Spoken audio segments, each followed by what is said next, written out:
Steady incremental growth for SEG and for exploration geophysics continued, but beginning in the mid-1980s, technological advances became almost constant and continue today. In terms of industrial application, the industry has always pushed the use of computing, and as computing's gotten better, we've figured out things to do with it. What we do is we look into our bag of tricks and we take some existing pieces and construct them or reconstruct them, put them together in different ways to apply to new problems. And so I view it as kind of, we've got a toolbox and we got called in for a job, and you step back and you figure out what's in your toolbox, and that every few years those problems change because our world around us is changing, both in terms of what types of geophysics we're practicing, be it engineering, environmental, or resource-based, and the need for resources has changed. The kinds of resources we need have changed. Where they're still left changes. So I think that's, and political climates change. It's not only the technology that's changing, it's also the way service companies and oil companies interact. It's a question of who does the research, who develops the new technologies. So the role of different people and different organizations within the technology is changing.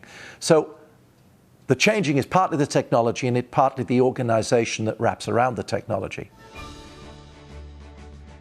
In 1982, SEG first published what was to become the organization's most widely read publication, The Leading Edge. When The Leading Edge got started, it started sort of slowly with those general articles and this and that, but then suddenly people started putting in these case histories. And if you look at The Leading Edge today, you find that that's almost exclusively what is there, the results of this work, rather than the technical aspects of it. It's more like a magazine type of publication which informs the members of what's going on in the field. The Leading Edge is the tool that probably provides the unity or the unifying nature of our society. It is the way that currently we most effectively communicate to all of our members. But just reading this is not only fun, because it's like reading Wall Street Journal. It's something that you receive every month for free. So you read it, you learn a lot from there, and you don't have to spend a penny for it. So that helps in your education as well, because you know exactly what is hot in the industry at that moment, and then that opens your mind in where you want to focus in the future for your studies. The Leading Edge really does stand up to its name. It picks up new topics and has special issues devoted to them. Very, very good journal. Very good indeed. In 1985, SEG constructed a new business office, the Geophysical Resource Center. This building was named the Cecil and Ida Green Tower the following year. Today, it also serves as home of the SEG Foundation Geoscience Center, an outreach facility for grade school students as well as adults that preserves geophysics history and provides educational resources. By the early 1990s, 3D seismic technology was well established as the dominant geophysical method. I remember talking in the early 90s to somebody who had just retired from the industry as an independent oil man, and he said, "You know what my biggest regret is?" And I said, "What?" He said, "That I missed 3D seismic." He said it would have been great.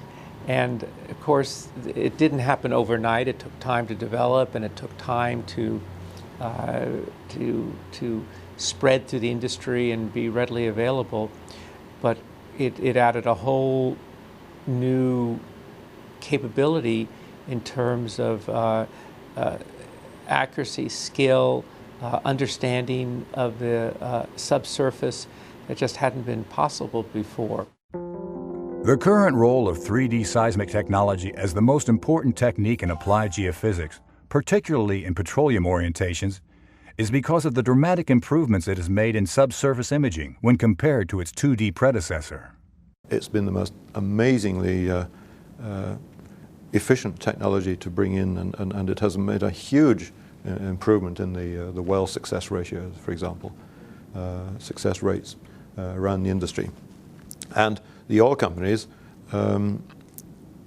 support the geophysics, of course, by using 3D in a massive way. The geologists really had never seen geology in 3D. They can look at a cliff or they can look at a eroded plain and they can see that. And when we started to see things in 3D, you know, the fault patterns were completely different from some of the things that were thought. So interpreters on 2D, if they had made a fault pattern that we were getting out of 3D, they'd have probably been fired because people didn't think that was how faults behaved. There were also other major technological advances in the 1990s. Depth migration, amplitude variation with offset, geostatistics, coherence technology, and the widespread use of workstations with high-resolution graphics that resulted in a significant shift in the focus of the petroleum-oriented geophysicist, regardless of where he or she was physically located.